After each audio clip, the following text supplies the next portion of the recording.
اور حج یہ تو اتنی بڑی ایکٹیویٹی ہے کہ اس کے اندر مال تو خرچ ہوتا ہی ہے اور خود فزیکلی بھی انسان پورا کا پورا ہی شامل ہوتا ہے،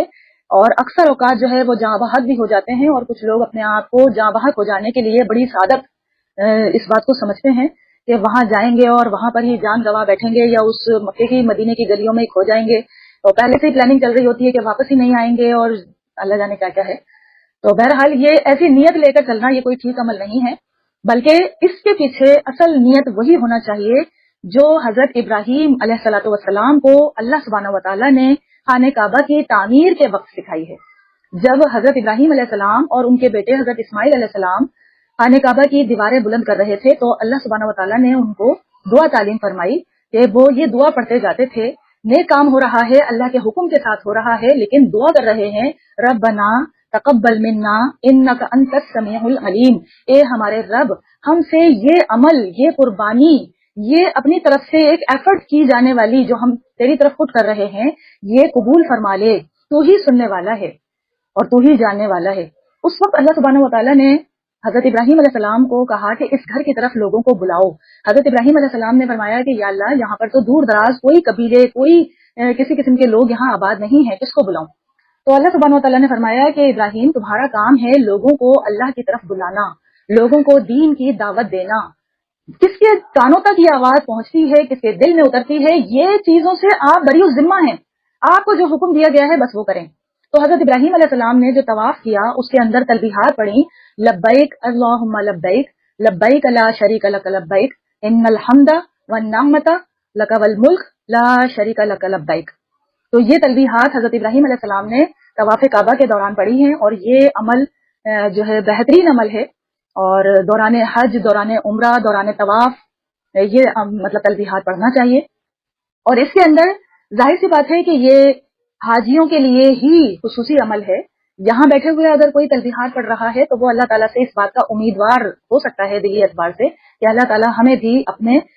خانہ کعبہ کی زیارت کی توفیق عطا فرمائے، ہمیں وہاں بلائے پروردگار، اور ہمارا وہاں جانا جب بھی کبھی ہو تو وہ تمام کی تمام ایکٹیویٹی ہماری طرف سے اللہ کے حضور مقبول ہو جائیں۔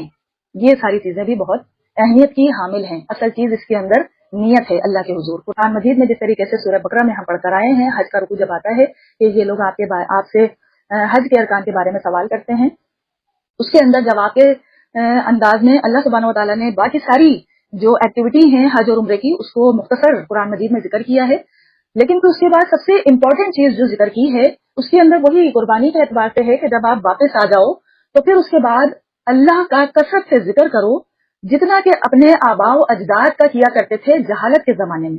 بلکہ اس سے بھی زیادہ بڑھ کر اللہ کا ذکر کرو۔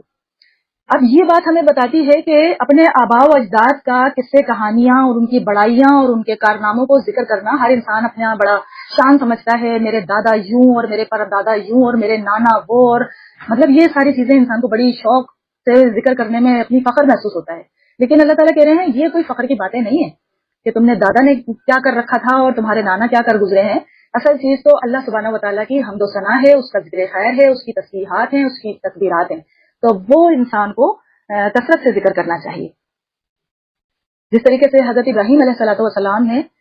سورہ انعام کی آیت نمبر 162 کے اندر آتا ہے، اللہ سبحانہ و تعالیٰ کے حضور اپنی ہر ایک چیز کو پیش کرتے ہوئے دعا کی ہے، ان صلاتی و نسکی و محیای و مماتی للہ رب العالمین، بے شک میری نماز، میری قربانی، میری زندگی، میری موت، سب کچھ میرے رب تعالیٰ کے لیے ہے۔ ان صلاتی، بے شک میری نماز، نماز کیا ہے؟ نماز انسان کی زبانی، جسمانی، روحانی، پریکٹیکلی وہ اللہ کے حضور پیش ہو گیا۔ ان صلاتی، میری نماز اللہ کے لیے ہے، و نسخی، اور میری قربانی، قربانی میں انسان جانور قربان کر رہا ہے، پیسے قربان کر رہا ہے، وقت قربان کر رہا ہے، صحت قربان کر رہا ہے، علم قربان کر رہا ہے، اپنے جذبات قربان کر رہا ہے، کسی ناپسندیدہ شخص کے اوپر اپنی مسکراہٹ قربان کر رہا ہے، ہر چیز شامل ہو جاتی ہے اس کے اندر۔ تو اللہ تعالیٰ سے اس طرح دعا کر رہے ہیں کہ میری نماز، میری قربانی، ان صلاتی و نسخی و محیای و مماتی، میری زندگی اور میری موت۔ دیکھیں جس طریقے سے پہلے نماز کا ذکر کیا، بعد میں قربانی کا ذکر کیا، اسی طریقے سے پہلے زندگی کا ذکر کیا، بعد میں موت کا ذکر کیا، یعنی کہ جب تک زندگی ہے تب تک اس میں نماز کا حکم ہے، پھر جب موت ہے تو قربانی ہے، تو موت بھی ہماری قربانی کے ہی کیٹیگری کے اندر چلی جائے۔ یہ اللہ تعالیٰ سے دعا کرنا. تو یہ سب کچھ اللہ سبحانہ و تعالیٰ کے لیے ہو